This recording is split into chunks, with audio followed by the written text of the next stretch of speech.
Donc nous reprenons avec Stéphanie Boissard qui est responsable recherche, archives et documentation à la Maison d'Isieux et qui va nous présenter l'album de Nuremberg du photographe Charles Alexander. Et ceux qui sont ici voient ce fameux album.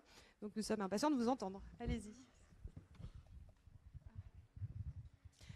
Bonjour à tous. Donc effectivement, la star du moment maintenant, c'est cet album. Cet album, on l'a reçu donc à Isieux. Il nous a été donné par la famille Donnedieu de Vabre en 2019. Et donc, il était, quand on l'a reçu, un peu abîmé. On voyait que c'était un objet qui avait vécu dans une famille où il avait eu sa place. Il avait été feuilleté, il avait été regardé. Et donc, il avait une usure naturelle en fonction de sa place et son rôle, en fait. C'est un album souvenir. Donc, il a rempli sa fonction d'album souvenir.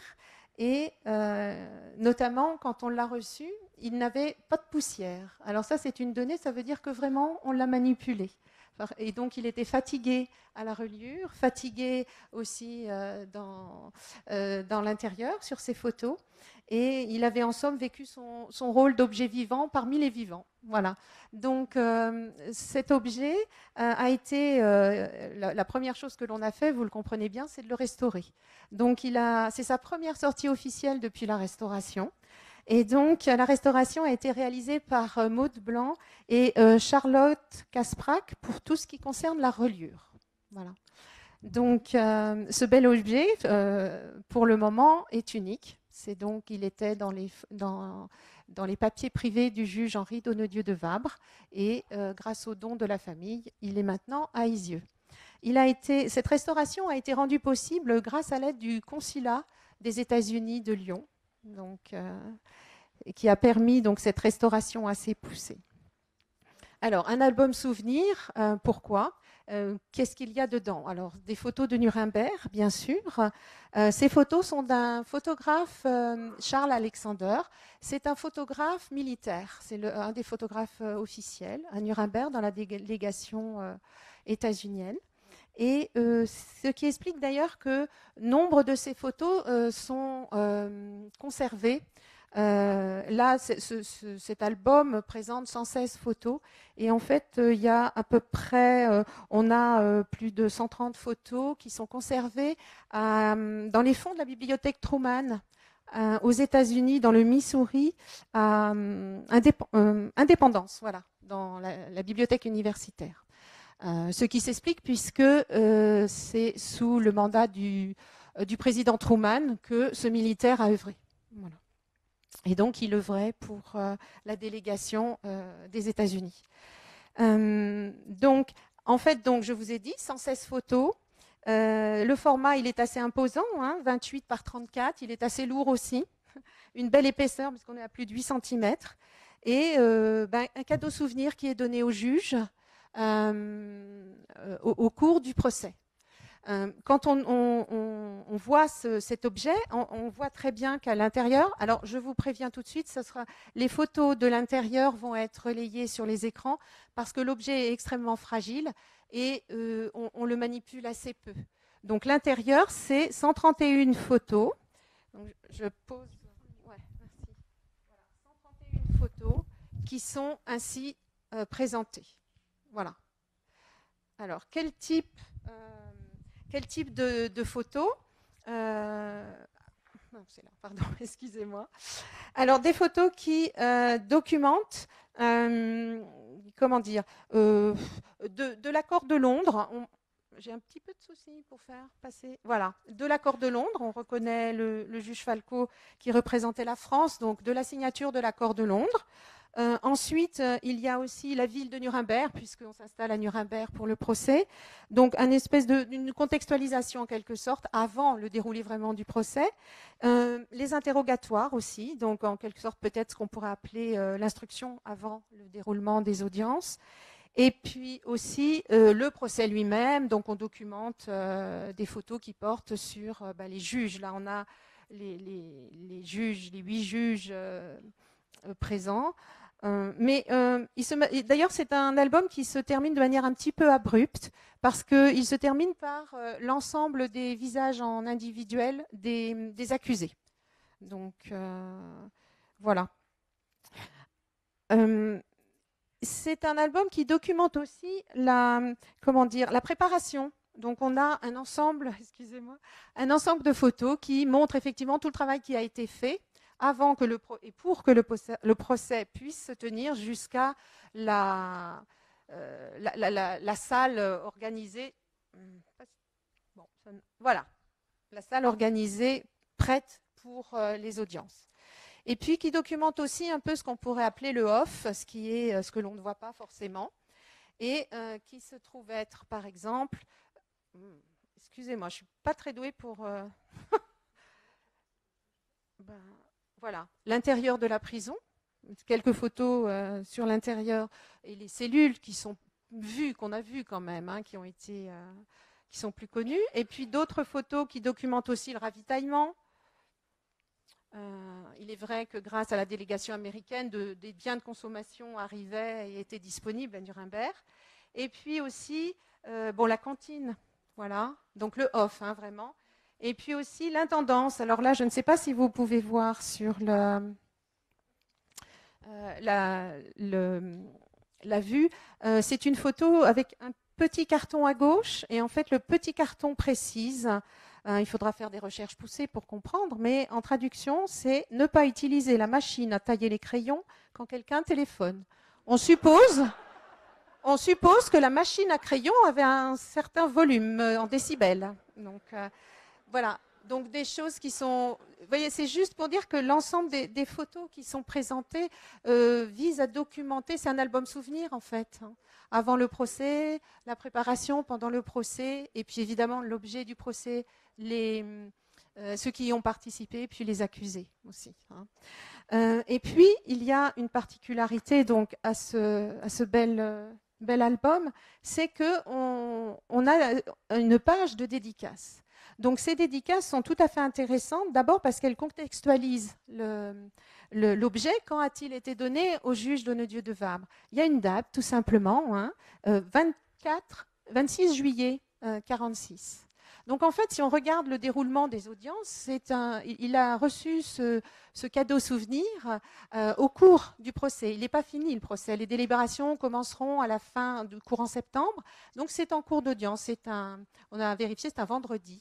Il y avait eu audience et à un moment, ils ont dû trouver sans doute le temps de remettre ce cadeau au juge Donnedieu de Vabre. Il est donc dédicacé par M. Jackson, qui est le procureur général pour les États-Unis, avec une dédicace de Robert Jackson, procureur américain, pour Henri Donnedieu de Vabre, avec les meilleures salutations et les bons vœux de Robert Jackson. Donc c'est vraiment à l'initiative du procureur américain que manifestement ce cadeau a été remis. Mais il y a la signature de tous les autres juges, de toutes les délégations. Et une signature en plus, c'est la signature de Maxwell Fyfe, en fait, qui était le procureur pour l'Angleterre. C'est le seul procureur en fait qui est signé, qui est sur cette page. Était-il là, les autres pas présents? On ne sait pas. Non, ça reste on continue à chercher.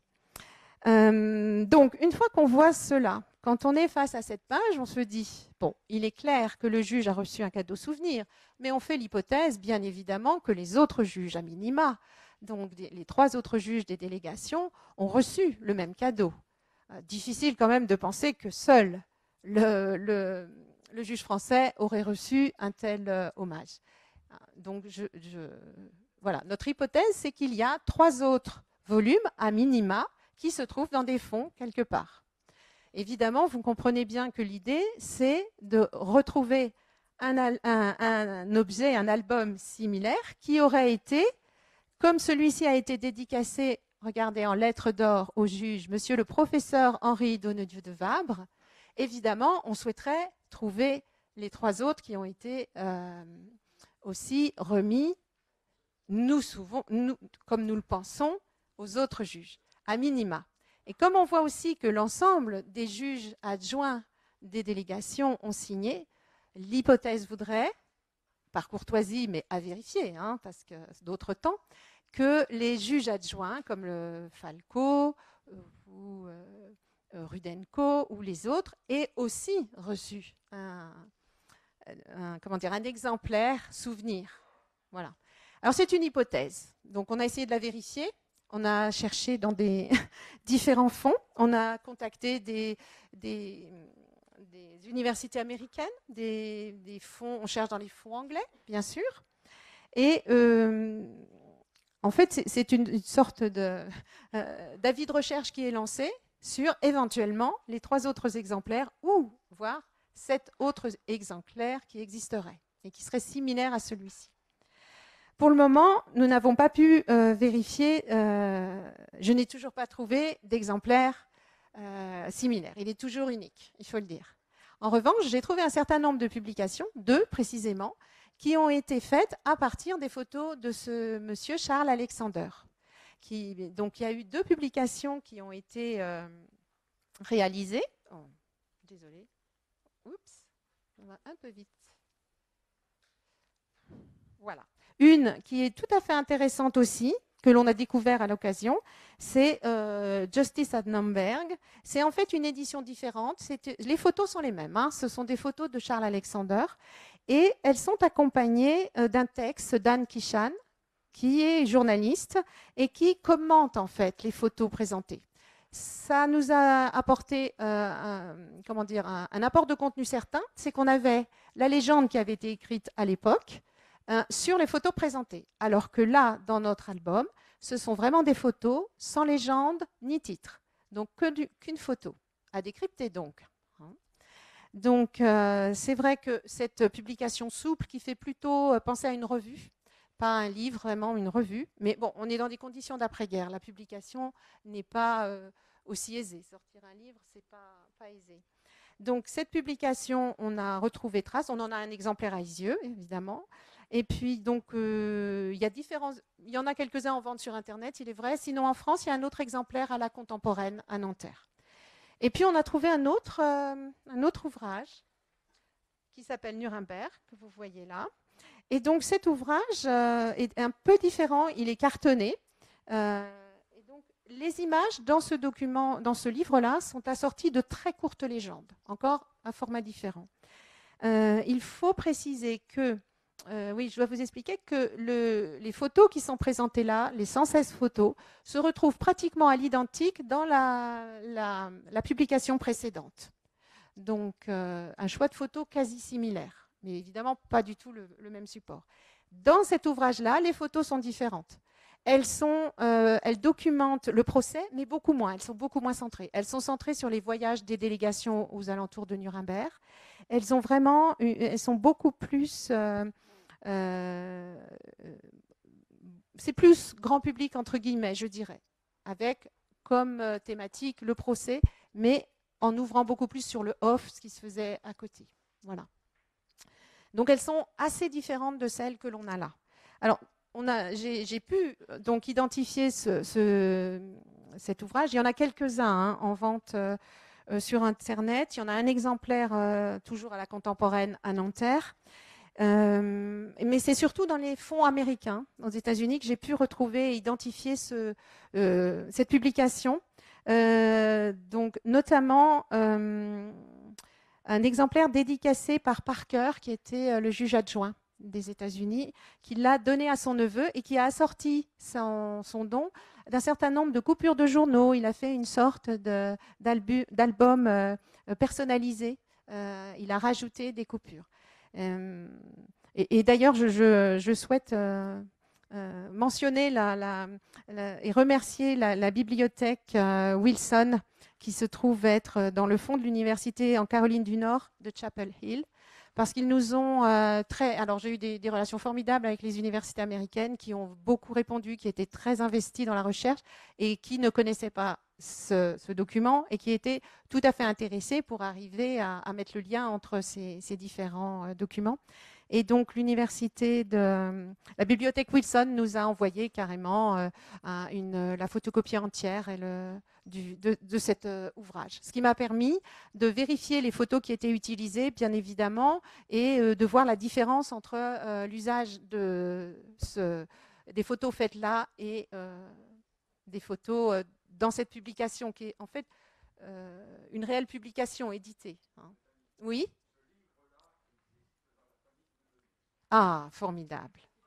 Donc, on va avancer énormément. C'est formidable. Stéphanie, va peut-être falloir dire dans le micro ce qui vient d'être dit, du coup.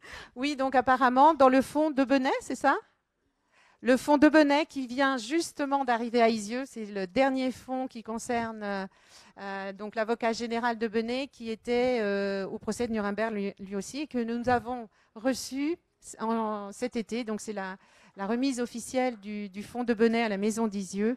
Et ce fonds va venir énormément enrichir donc, le travail que l'on fait. Et notamment parce que je viens d'apprendre que dans ce fonds, il y a un exemplaire de cet ouvrage dont je vous parlais. Donc ça va être tout à fait intéressant, même si, grâce à l'université américaine, on a pu avoir une idée de ce qu'il y avait dedans. Donc c'est assez intéressant.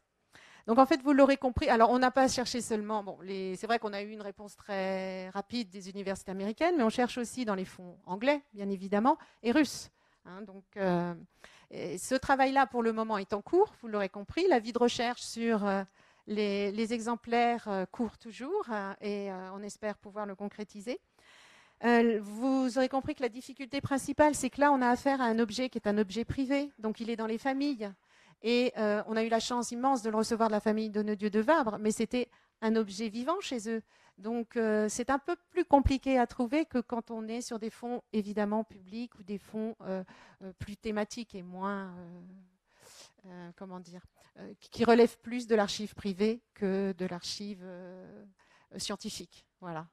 Je vous remercie.